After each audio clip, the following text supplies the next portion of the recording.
दिल्ली सरकार के पूर्व मंत्री सत्येंद्र जैन से जुड़ी बड़ी खबर है, जिन्हें जमानत मिल गई है। मनी लॉन्ड्रिंग के केस में सत्येंद्र जैन को जमानत, राउज एवेन्यू कोर्ट ने जमानत दी है। दिल्ली सरकार के पूर्व मंत्री Satyendra Jain money laundering case में जेल में बंद, लेकिन अब उन्हें राहत मिली है। दिल्ली के राउज एवेन्यू कोर्ट से सत्येंद्र जैन को यह राहत मिली है, जमानत मिल गई है सत्येंद्र जैन। इस वक्त की यह बड़ी खबर, मनी लॉन्ड्रिंग केस में सत्येंद्र जैन को यह बड़ी राहत मिली है। कोर्ट ने जमानत दे दी है सत्येंद्र जैन को। दिल्ली के पूर्व मंत्री रहे हैं और लंबे समय से जेल में बंद थे वो, लेकिन अभी कोर्ट की तरफ से यह भी कहा गया है कि अभी ट्रायल खत्म होने के आसार नहीं है। तो कोर्ट ने भले ही राहत दी हो, लेकिन साथ ही यह भी कह दिया कि ट्रायल खत्म होने के आसार नहीं है। बड़ी खबर इस वक्त की, दिल्ली सरकार के पूर्व मंत्री अरविंद केजरीवाल के एक और मंत्री जो जेल से बाहर आएंगे अब, क्योंकि कोर्ट की तरफ से राहत मिली है, जमानत मिल गई है सत्येंद्र जैन को। और पूरा मामला समझने के लिए मनोज वर्मा का रुख करते हैं। मनोज, सत्येंद्र जैन को बड़ी राहत? जी बिल्कुल, देखिए सत्येंद्र जैन को बड़ी राहत मिली है, क्योंकि पिछले काफी समय से जो सत्येंद्र जैन हैं और जो मंत्री थे दिल्ली सरकार में, वो पीएमएलए के केस में तिहाड़ जेल के अंदर बंद थे। लगातार बेल की पिटीशन जो थी वो लगाई जा रही थी उनकी तरफ से। हाई कोर्ट में भी उन्होंने पिटीशन लगाई, सुप्रीम कोर्ट में भी, लेकिन राउज एवेन्यू कोर्ट से आज उनको एक बड़ी राहत मिली है। आज उनको पीएमएलए का जो केस है उसमें सत्येंद्र जैन को बेल दी गई है और कोर्ट ने साफ तौर पर यह कहा है कि इस मामले के अंदर, क्योंकि अभी ट्रायल चलने में फैसला आने में समय लगेगा, इसलिए उनको जमानत दी जाती है।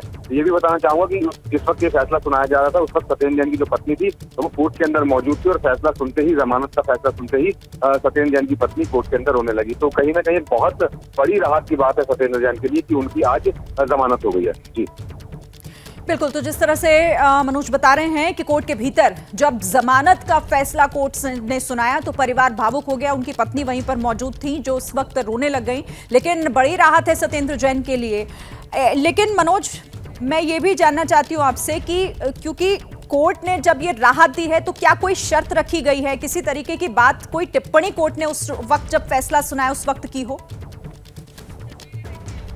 अच्छा, आप जवाब दीजिएगा, लेकिन मैं जरा ताजा तस्वीरें एक बार दिखाना चाहती हूं अपने दर्शकों को। सत्येंद्र जैन जो इस वक्त जब कोर्ट रूम में उनके खिलाफ, उनको लेकर ये फैसला जब दिया गया, उस वक्त कोर्ट से बाहर आते हुए ये सत्येंद्र जैन, स्माइल उनके फेस पे साफ दिखाई दे रही थी, क्योंकि एक बड़ी राहत उनको है, उनके परिवार को है, क्योंकि एक लंबे समय से पीएमएलए का जो ये मामला था, जो मनी लॉन्ड्रिंग का ये मामला है, उस केस में फिलहाल कोर्ट ने जमानत दी, ये कहते हुए कि अभी ट्रायल खत्म होने के आसार नहीं है। दिल्ली की राउज एवेन्यू कोर्ट से बड़ी राहत सत्येंद्र जैन को।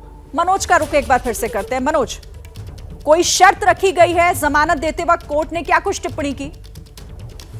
जी बिल्कुल, देखिए क्योंकि ये फैसला जो था ये 15 तारीख को आना था, लेकिन 15 तारीख को जज अवेलेबल नहीं थे कोर्ट के अंदर, लिहाजा 15 तारीख को ये फैसला नहीं आ पाया था और आज की जो डेट थी वो तय की गई थी। तो कई सारी शर्तें रखी गई हैं कि मीडिया से बातचीत आप नहीं करेंगे इस केस के बारे में। इसके अलावा अगर आप बाहर जाना चाहते हैं तो आईओ को बताकर जाएंगे। तो काफी सारी शर्तें, जो ऑर्डर की कॉपी आएगी उससे और तमाम चीजें भी सामने निकल कर आएंगी। लेकिन ये मामला काफी पुराना था, जब 2009 से 2010 और 11 के बीच में सत्येंद्र जैन मंत्री थे और उस बीच में कुछ फर्जी कंपनियां बनाई गई थी। इसका जो मामला था वो पहले सीबीआई ने दर्ज किया था। सीबीआई ने भी इस मामले की इन्वेस्टिगेशन की थी और बाद में ईडी ने पीएमएलए के तहत, मनी लॉन्ड्रिंग के तहत इस मामले को दर्ज किया था। और पिछले काफी समय से सत्येंद्र जैन जो थे वो जेल के अंदर बंद थे। तो लगातार उनकी तरफ से जो जमानत याचिका है वो अलग अलग अदालतों में लगाई जा रही थी। पहले लोअर कोर्ट में लगाई गई थी, हाई कोर्ट में भी और सुप्रीम कोर्ट में भी। तो सुप्रीम कोर्ट से भी उनको राहत नहीं मिली थी। तो ये फैसला जो था कुछ दिन पहले राउज एवेन्यू कोर्ट ने सुरक्षित रख लिया था। 15 तारीख को यह फैसला आना था, लेकिन जज अवेलेबल नहीं थे, इसलिए आज ये फैसला अदालत ने सुनाया।